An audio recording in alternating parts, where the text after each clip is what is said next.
Hello everyone, hope you're doing good. I'll tell you two commands through which you can fix most of the errors in the Windows computer.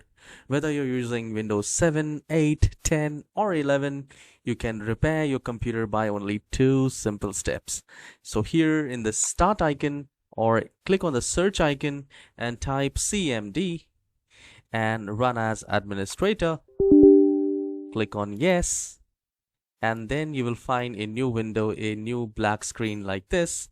And here you need to enter a command, DISM space /online space / cleanup -image space / ScanHealth.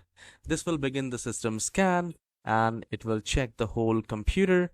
If there is any corruption, it's gonna scan it first. Once this is done, once the scan is completed, what you can do is you can run a next command, and I'll just close this and I'll show you what exactly it is.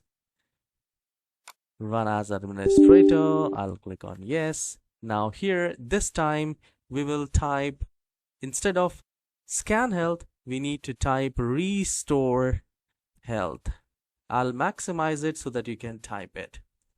So once the ScanHealth is done, here we need to change and type Restorehealth, and this will begin the system scan and it will fix most of the corruptions, errors in your computer. If you find this tutorial helpful, please hit the like and subscribe, and do let me know in the comment section whether you are able to run this command or not, and has it helped you or not. You can also restart the computer once it is completed. I'll see you in the next tutorial. Have a wonderful day.